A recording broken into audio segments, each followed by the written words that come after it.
शुभ कर्म में न देरी करो, सांसों का भरोसा नहीं। शुभ कर्म में न देरी करो, सांसों का भरोसा नहीं। जिंदगी को सफल अब करो, सांसों का भरोसा नहीं।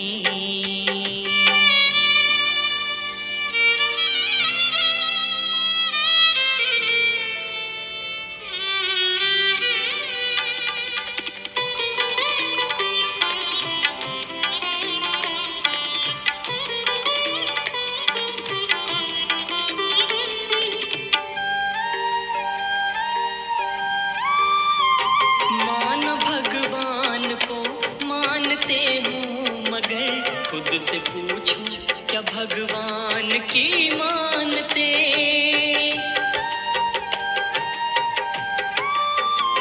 मान भगवान को मानते हो, मगर खुद से पूछो क्या भगवान की मानते। धरती आकाश को जानते हो अगर, ये तो देखो कि खुद को भी हो जानते। ये तो देखो कि खुद को भी हो जानते। प्रभु मिलन में हो, प्रभु मिलन में मगन मन करो, सांसों का भरोसा नहीं। शुभ कर्म में न देरी करो, सांसों का भरोसा नहीं।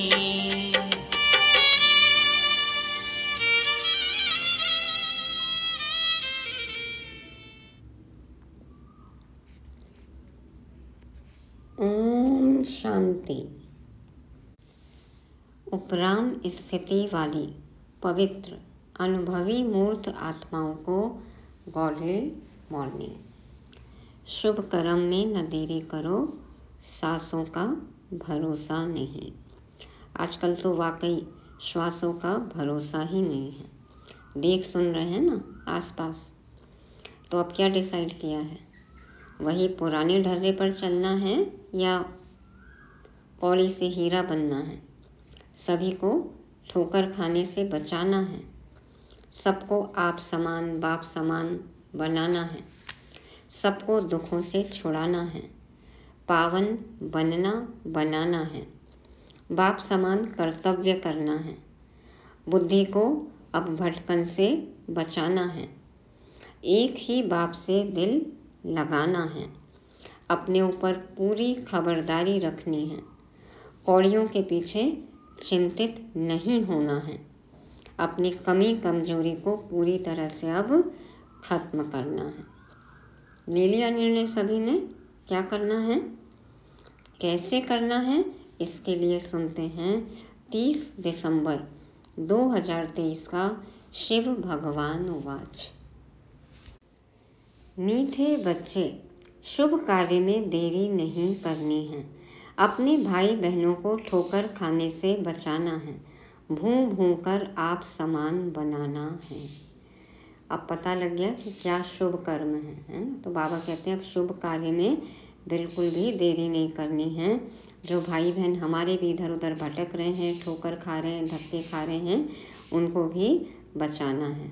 लेकिन क्या है, भूं भूं करके आप समान बनाना है। हाँ, भौ भौ नहीं करना है, प्यार से समझाना है, बाप का परिचय देना है। पहले खुद बाप समान बनना है, फिर औरों को आप समान बनाना है। प्रश्न है, किस बात का अनर्थ होने से भारत कौड़ी मिसल बन गया है? क्यों हो गया भारत कौड़ी जैसा? बाबा उत्तर में कहते, सबसे बड़ा अनर्थ हुआ है जो गीता के स्वामी को भूल गीता ज्ञान से जन्म लेने वाले बच्चे को स्वामी कह दिया है। गीता ज्ञान से जन्म हुआ श्री कृष्ण का, तो बच्चे को स्वामी कह दिया, और जिसने जन्म दिया स्वामी को, बाप को भूल गए। इसी एक अनर्थ के कारण सभी बाप से बेमुख हो गए हैं। भारत कौड़ी तुल्य बन गया है। अब तुम बच्चे बाप से सम्मुख में सच्ची गीता सुन रहे हो, जिस गीता से ही देवी देवता धर्म स्थापन होता है। तुम श्री कृष्ण के समान बनते हो। बाबा जो हमें ज्ञान दे रही है, जो मुरली हम सुन रहे हैं, ये सच्ची गीता है। इससे ही हमारे संस्कार परिवर्तन हो रहे हैं, देवी देवता धर्म स्थापन हो रहा है, हम भी श्री कृष्ण समान बन रहे हैं। अब बनेगा भारत हीरे जैसा, है ना। हम हीरे तुल्य, भारत भी हीरे जैसा। गीत बजा।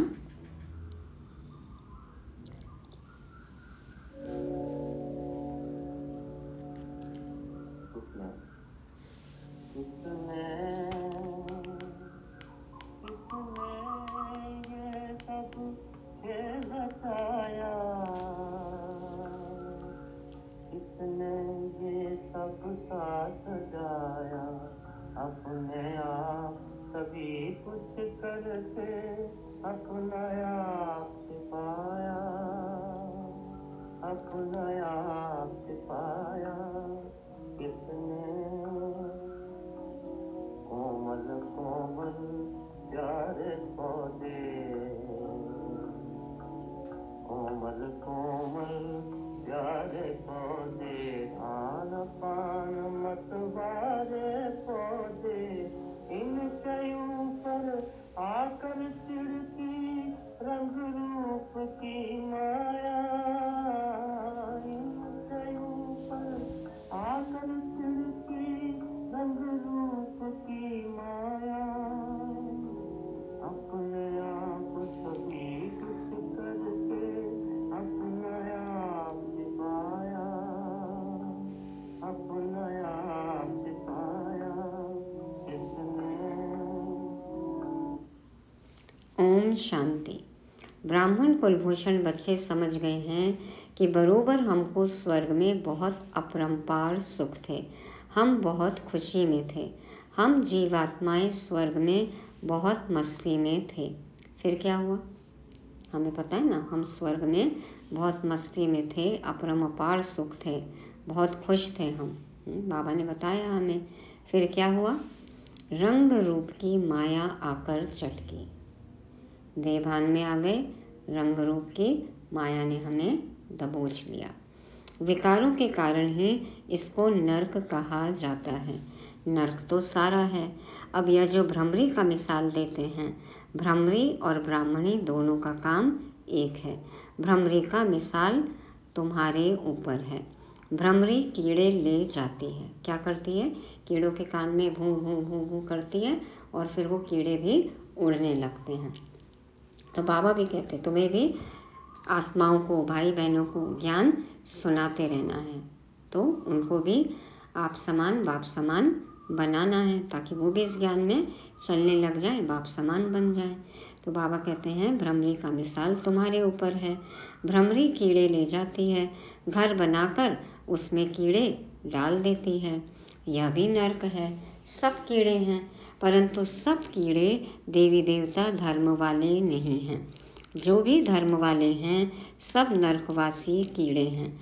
अब देवी देवता धर्म के कीड़े कौन हैं, यह कैसे पता पड़े कि यह ब्रह्मावंशी ब्राह्मणियां हैं जो बैठ भूं भूं करती हैं।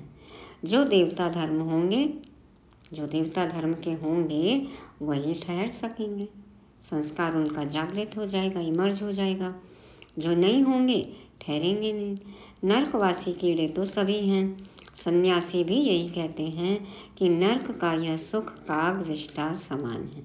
अल्पकाल का सुख है, गंदगी जन्य सुख है, तो काग विष्ठा समान है। उनको यह पता नहीं कि स्वर्ग में अथाह सुख है। यहाँ पर 5% सुख और 95% दुख है, तो इसको कोई स्वर्ग नहीं कहा जाएगा। स्वर्ग में तो दुख की बात नहीं रहती। यहाँ तो अनेक शास्त्र, अनेक धर्म तथा अनेक मतें हो गई हैं। स्वर्ग में तो एक ही अद्वैत देवता मत है, एक ही धर्म है। तो तुम हो ब्राह्मणियाँ, तुम भूं भूं करती हो, फिर जो इस धर्म के हैं वह ठहर जाते हैं। अनेक प्रकार के हैं, कोई नेचर को मानते, कोई साइंस को, कोई कहते यह सृष्टि कल्पना मात्र है, कोई कहते हैं ना ये प्रकृति ही भगवान है, कुदरत है। किसी के लिए विज्ञान सर्वोपरि है और कोई कहते ये तो सब कल्पना मात्र है। ऐसी वार्तालाप यहाँ ही चलती है, सतयुग में नहीं चलती। यह बेहद का बाप प्रजापिता ब्रह्मा के मुख कमल से अपने बच्चों को बैठ समझाते हैं कि तुम मेरे पास थे, अब फिर मेरे पास आना है। इसमें शास्त्रों की तो बात नहीं उठती। क्राइस्ट तथा बुद्ध आते हैं, वह भी आकर सुनाते हैं। उस समय तो शास्त्र का प्रश्न उठ ना सके। क्राइस्ट बाइबल पढ़ता था क्या? बाइबल का प्रश्न ही नहीं उठता।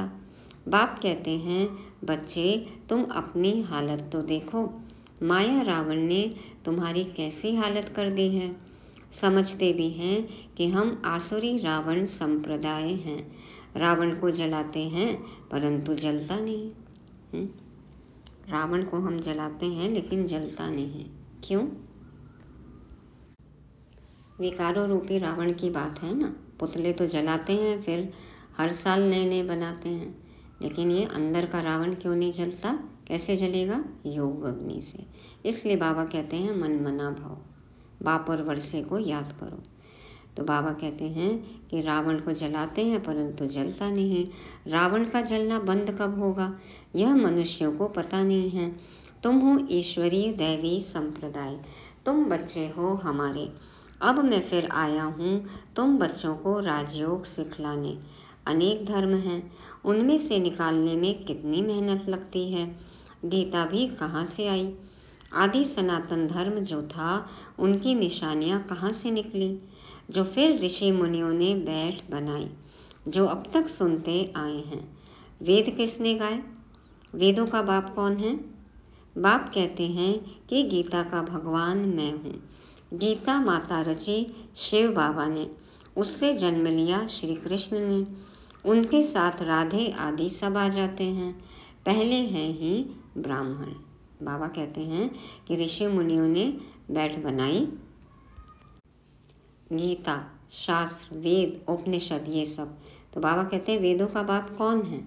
ये सब बातें आई कहाँ से? तो बाप कहते हैं गीता का भगवान मैं हूँ। गीता माता रची शिव बाबा ने, उससे जन्म लिया श्री कृष्ण ने, उनके साथ फिर राधे आदि सब आ जाते हैं। पहले है ही ब्राह्मण। तुम बच्चों को निश्चय है कि वह हमारा मोस्ट बिलीवेड बाप है, जिसको सब कहते हैं ओ गॉड फादर रहम करो। भक्त पुकारते हैं कि कैसे दुख से छूटे। अगर भगवान सर्वव्यापी हो तो फिर पुकारने की बात ही नहीं। मुख्य है गीता की बात। कितने यज्ञ आदि रचते हैं। अब तुम ऐसे पर्चे छपाओ। अब कितना अनर्थ हो गया है। जहाँ तहाँ देखो गीता लिखते रहते हैं, है ना? छोटे से चावल में लिखते हैं, मोतियों में लिखते, पेंडेंट में लिखते, पॉकेट साइज गीता बनाते। तो बाबा कहते हैं कितना अनर्थ कर दिया है ना। टैगोर गीता अलग, भगवद गीता, अष्टावक्र गीता, उद्धव गीता, भीष्म गीता, अवधूत गीता, कितने कितने अलग अलग सब वर्शंस हैं। तो बाबा कहते हैं लेकिन सब जगह अनर्थ कर दिया है, क्योंकि बाप की जगह बच्चे का नाम डाल दिया है। सबने अपनी अपनी तरह से ट्रांसलेट किया है अपनी समझ के अनुसार। तो बाबा कहते हैं गीता किसने रची, किसने गाई, कब गाई, किसने बनाई, कुछ भी पता नहीं है। श्री कृष्ण का भी यथार्थ परिचय नहीं है। बस कह देते जिधर देखो सर्वव्यापी कृष्ण ही कृष्ण हैं। राधे के भक्त राधे के लिए कहेंगे सर्वव्यापी राधे ही राधे हैं। एक निराकार परमात्मा को ही कहें तो भी ठीक, चलो निराकार को सर्वव्यापी कहें तो भी ठीक, लेकिन साकारियों को भी सर्वव्यापी कह दिया है। तो बाबा कहते हैं सबको क्यों सर्वव्यापी कर दिया है। गणेश के लिए भी कहेंगे सर्वव्यापी। एक ही मथुरा शहर में कोई कहेंगे श्री कृष्ण सर्वव्यापी है, कोई कहेंगे राधे सर्वव्यापी है। कितनी मूंज हो गई है। एक की मत ना मिले दूसरे से। एक ही घर में बाप का गुरु अलग तो बच्चे का गुरु अलग। वास्तव में गुरु किया जाता है वानप्रस्थ में। बाप कहते हैं मैं भी आया हूँ इनकी वानप्रस्थ अवस्था में। दुनिया में तो जितना जो बड़ा गुरु होता है उनको उतना नशा रहता है। आदिदेव को भी महावीर नाम दिया है, हनुमान को भी महावीर कहते हैं। महावीर तो तुम शक्तियाँ हो। दिलवाड़ा मंदिर में शक्तियों की शेर पर सवारी है और पांडवों की हाथियों पर। मंदिर बड़ा युक्ति से बना हुआ है। जब मंदिर में घुसते हैं तो हाथी बना हुआ है ना, उसमें सेठ श्री विमल शाह को बिठाया है जिन्होंने मंदिर का निर्माण किया है। और बाबा कहते हैं ना, देखो सब कोठरियों में सब तीर्थंकर की मूर्तियां हैं, सब साधना कर रहे हैं, तो ये सब तुम्हारी यादगार है। बहुत युक्ति से मंदिर बना हुआ है, ऊपर छत में स्वर्ग का दृश्य है, तो हूबहू तुम्हारा यादगार है। तुम तो उस समय होंगे नहीं जो तुम्हारा चित्र दें, उस समय तो होंगे नहीं जो चित्र दें हमारा। हाँ, ये फीचर्स किसी को याद थोड़ी रहेगा, तो एग्जैक्ट ये फीचर्स के चित्र तो बन नहीं सकते हैं, मूर्तियाँ बन नहीं सकती हैं। मंदिर तो द्वापर में बने हैं, तो तुम्हारे चित्र कहाँ से आएंगे? सर्विस तो तुम अभी कर रहे हो, बातें सब अभी की हैं, उन्होंने बाद में शास्त्र बनाए हैं। हम अगर गीता का नाम न लें तो मनुष्य समझेंगे पता नहीं यह कौन सा नया धर्म है। कितनी मेहनत लगती है, वह इस दुनिया में सिर्फ धर्म स्थापन करते हैं, तुमको तो नई दुनिया के लिए बाप तैयार करते हैं। बाबा धर्म भी स्थापन करते हैं और राज्य भी स्थापन करते हैं ना। तो बाबा तो उदाहरण देंगे ना, जो हम सुनते समझते आए उसका ही उदाहरण देके तो बाबा समझाएंगे। इसलिए बाबा शास्त्रों का, गीता का नाम लेते हैं, समझाते हैं। क्या कहते हैं बाबा? मेरे जैसा कर्तव्य कोई कर न सके, सब पतितों को पावन बनाना पड़ता है। अब तुम बच्चों को वार्निंग देनी पड़े। क्या वार्निंग देते हैं बाबा? भारत में कितना अनर्थ हो गया है, जिस कारण ही भारत कौड़ी तुल्य बना है। अब तुम बच्चों को वार्निंग देनी पड़े। बाबा की वार्निंग हमें मिल रही है और हमें भी औरों को बतानी है। क्यों अनर्थ हुआ भारत का, क्यों कौड़ी तुल्य बना भारत?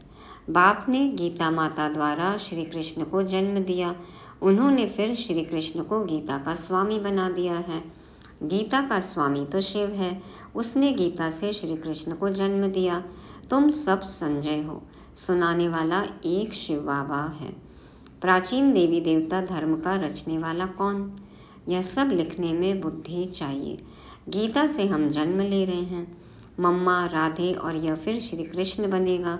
यह गुप्त बातें हैं ना, ब्राह्मणों का जन्म कोई समझ न सके। द्विज, एक ही शरीर में रहते दूसरा जन्म कैसे हुआ? ब्रह्मा मुख वंशावली ब्राह्मण कैसे पैदा हुए, ये कोई नहीं समझ सकता। बात ही है श्री कृष्ण और परमात्मा की। ब्रह्मा, श्री कृष्ण और शिव बाबा, यह सब बातें गुह्य है ना। इन बातों को समझने वाला बड़ा बुद्धिमान चाहिए।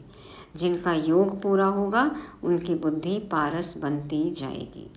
योग होगा, ज्ञान सुनेंगे, मुरली रोज सुनेंगे, बुद्धि खुलती जाएगी, पारस बुद्धि होती जाएगी, तब समझ में आएगा। भटकने वाले की बुद्धि में यह ठहर न सके। बाबा तुम बच्चों को कितनी ऊंची नॉलेज दे रहे हैं। विद्यार्थी अपनी बुद्धि भी चलाते हैं ना, तो अभी बैठकर लिखो लिखो।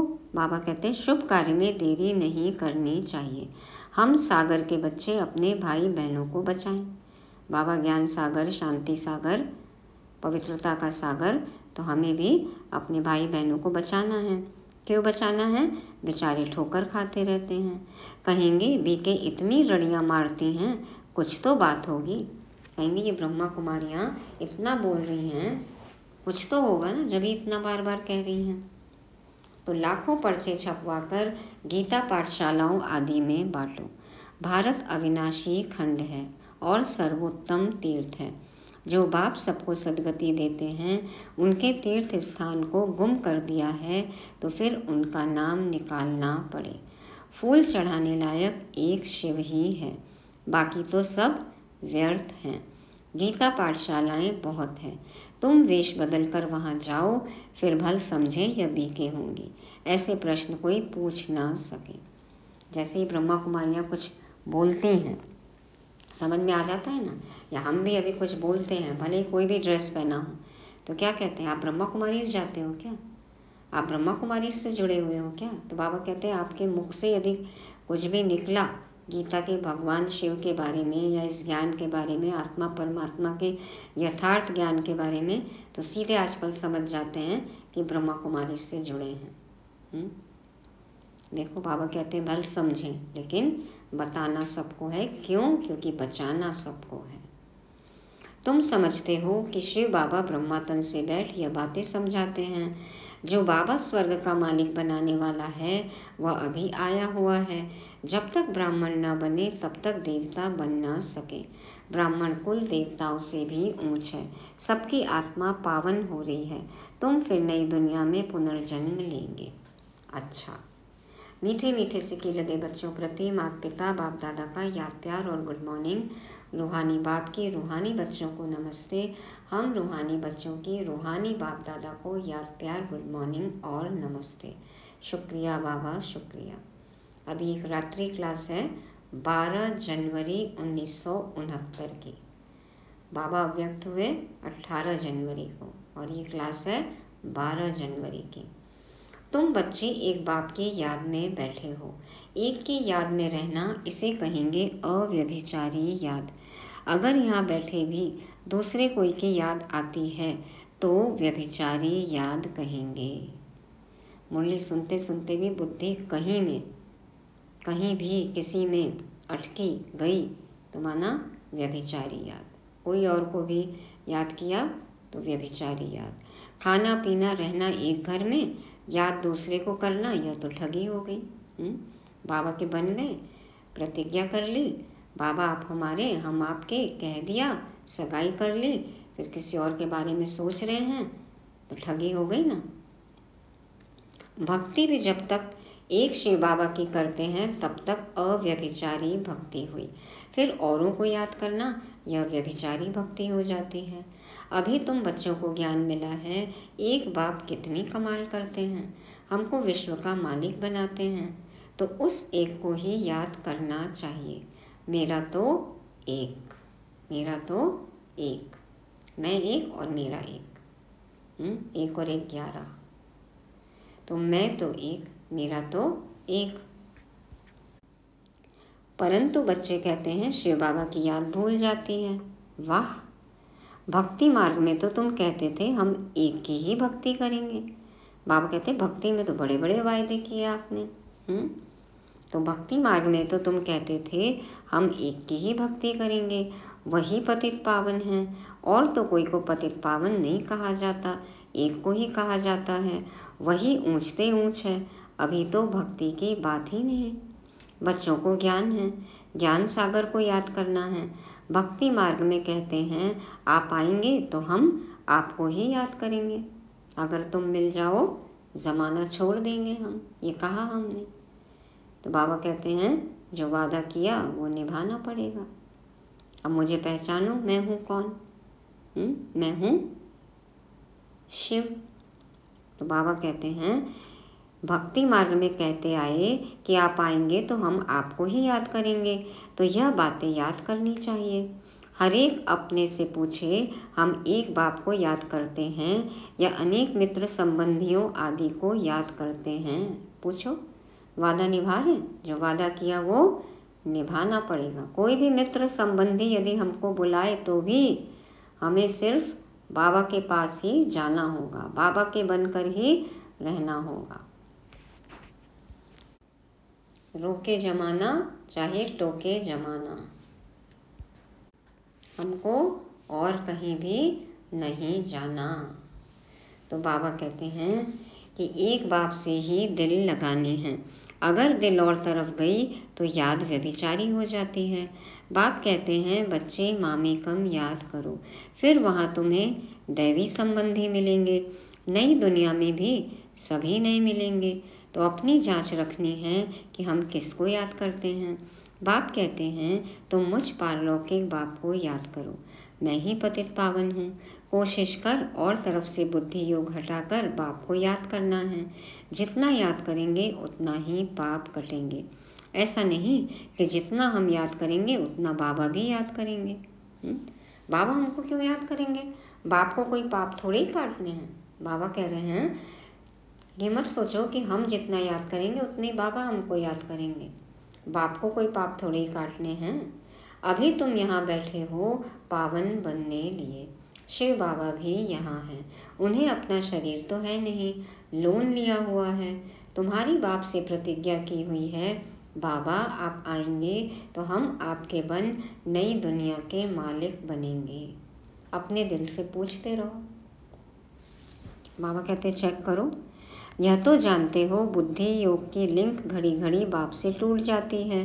बाप जानते हैं लिंक टूटेगी, फिर याद करेंगे, फिर टूटेगी।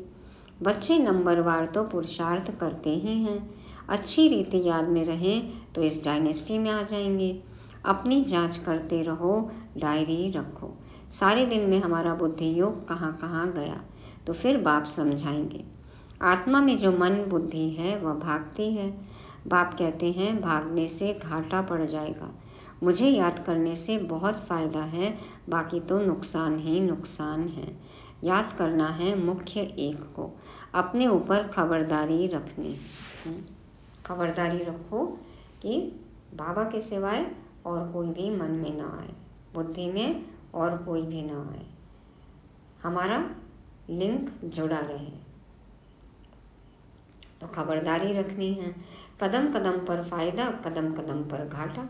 कहाँ फायदा है, कहाँ घाटा है, ये हमें पता होना चाहिए। 84 जन्म देहधारियों को याद कर घाटा ही पाया। घाटा पाया ना, घुट गए ना।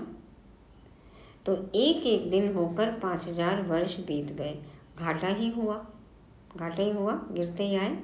अभी बाप की याद में रह फायदा करना है। अब उड़ना है ना, तो बाबा को याद करना है, फायदा ही फायदा है। ऐसे विचार सागर मंथन कर ज्ञान रत्न निकालने हैं। बाप की याद में एकाग्रचित्त हो लगना है। कई बच्चों को कौड़ियाँ कमाने की चिंता रहती है। कौड़ियाँ ही हैं, कौड़ियाँ हैं, सब विनाश हो जाएगा ना, कौड़ियाँ ही हैं। देखो कौड़ी कमाते कमाते खुद कौड़ी जैसे हो गए। माया धंधे आदि के विचार ले आती है। धनवान को तो बहुत विचार आते हैं, बाबा क्या करे। बिजनेसमैन होगा, बाबा के पास आएगा तो भी उसको अपने बिजनेस के ही विचार चलते रहेंगे। बाबा को तो सब पता चलता है ना। तो बाबा का कितना अच्छा धंधा था, धक्के आदि खाने की दरकार ही नहीं थी। कोई व्यापारी आता था तो मैं पूछता था, पहले यह बताओ व्यापारी हो या एजेंट हो। हिस्ट्री बता रहे ना बाबा। दादा लेखराज जी हीरे के व्यापारी ब्रह्मा बाबा। तो बाबा कहते पहले पूछता था कि बताओ तुम व्यापारी हो या एजेंट हो। तुम्हें धंधा आदि करते बुद्धि का योग बाप से रखना है। अभी कलयुग पूरा हो, सतयुग आता है। पतित तो सतयुग में जाएंगे ही नहीं। जितना याद करेंगे उतना ही पवित्र बनेंगे। प्योरिटी से धारणा अच्छी होगी। पतित न याद कर सकेंगे न धारणा होगी। कोई को तकदीर अनुसार समय मिलता है, पुरुषार्थ करते हैं। कोई को समय ही नहीं मिलता, याद ही नहीं करते। जिसने जितनी कोशिश कल्प पहले की है उतनी करते हैं। हर एक को अपने से मेहनत करनी है। आपने कितना किया कल्प में आपको नहीं पता, इसलिए आप जितना आप करोगे वो नोंद हो जाएगी, वो ड्रामा बन जाएगा। तो मेहनत करनी है। कमाई में घाटा पड़ता था तो आगे कहते थे ईश्वर की इच्छा, अभी कहते हैं ड्रामा। समझ में आ गया ना। भगवान थोड़ी करते हैं, भगवान थोड़ी घाटा देते हैं, तो अपने कर्मों अनुसार होता है, ड्रामा है। जो कल्प पहले हुआ वह होगा। ऐसे नहीं अभी 4 घंटा याद करते हो तो दूसरे कल्प में जास्ती करेंगे, नहीं, शिक्षा दी जाती है। तो हम अब 8 घंटा याद करेंगे तो कल्प कल्प को नोंद हो जाएगी। अभी पुरुषार्थ करेंगे तो कल्प कल्प अच्छा पुरुषार्थ होगा। तो जांच करो बुद्धि कहाँ कहाँ जाती है। मल्ल युद्ध में बड़ी खबरदारी रखते हैं, है ना। कुश्ती होती है, मल्ल युद्ध होता है तो खबरदारी रखते हैं ना। सामने वाला जो है खिलाड़ी वो कैसे दांव पेच खेलेगा ये सब देखना पड़ता है ना, उस हिसाब से खुद को बचाते हैं। तो बाबा कहते हैं मल्ल युद्ध में बड़ी खबरदारी रखते हैं। तो माया से हमारी मल्ल युद्ध है ना, तो माया के वार से बचना है, खबरदारी रखनी है। अच्छा, रूहानी बच्चों को रूहानी बाप दादा का याद प्यार, गुड नाइट। शुक्रिया बाबा, शुक्रिया। धारणा के लिए मुख्य सार, पहला पॉइंट, बुद्धिवान बनने के लिए याद से अपनी बुद्धि को पारस बनाना है। बुद्धि इधर उधर भटकानी नहीं है। बाप जो सुनाते हैं उस पर ही विचार करना है। दूसरा, भ्रमरी बन भूं भूं कर नरकवासी बने हुए कीड़ों को देवी देवता बनाने की सेवा करनी है। शुभ कार्य में देरी नहीं करनी है। अपने भाई बहनों को बचाना है। वरदान है, समानता की भावना होते भी हर कदम में विशेषता का अनुभव कराने वाले विशेष आत्मा भव। समानता की भावना होते भी हर कदम में विशेषता का अनुभव कराने वाले विशेष आत्मा भव। बाबा समझाते हैं, हर बच्चे में अपनी अपनी विशेषताएं हैं। विशेष आत्माओं का कर्म साधारण आत्माओं से भिन्न है। हर एक में भावना तो समानता की रखनी है, लेकिन दिखाई दे कि यह विशेष आत्माएं हैं। है सभी आत्माएं समान, लेकिन विशेष आत्माएं हैं, उनकी विशेषताएं देखनी है। विशेष आत्माएं अर्थात विशेष करने वाली, सिर्फ कहने वाली नहीं। जिनका हर कर्म विशेष हो, तो सब में कुछ न कुछ विशेषता है, तो विशेषताएं ही देखनी है। तो विशेष करने वाली, सिर्फ कहने वाली नहीं। उनसे सबको फीलिंग आएगी कि यह स्नेह के भंडार हैं।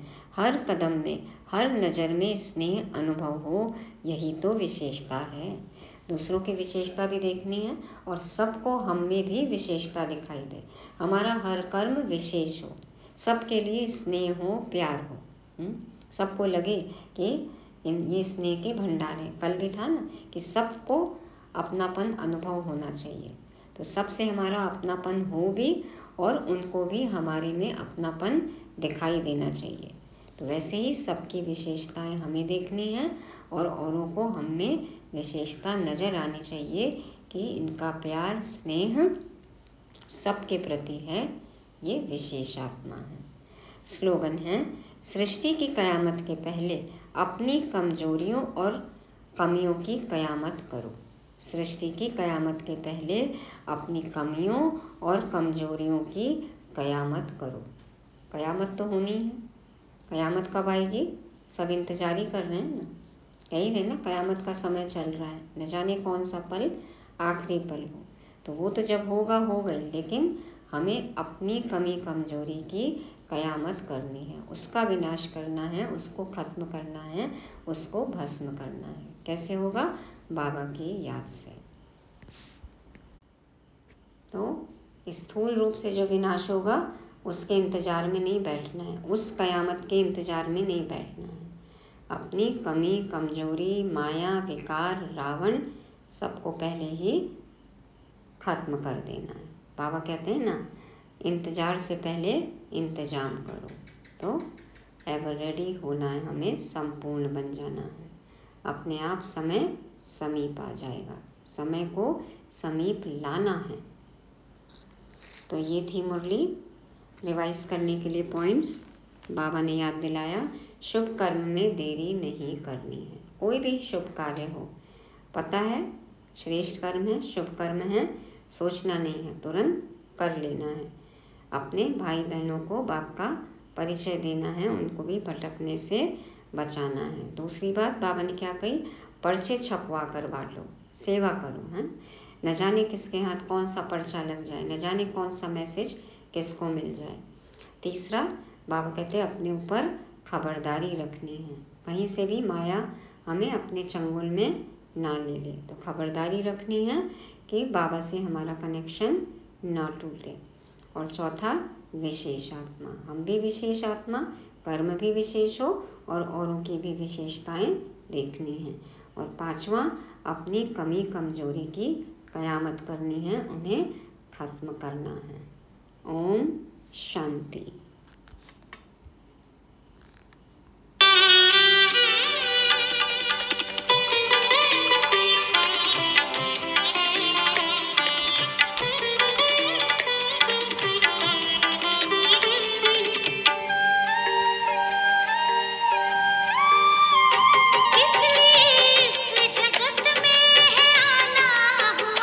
इसलिए क्या कि जो कुछ भी होकर रहे।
में कहीं बह जाए ना।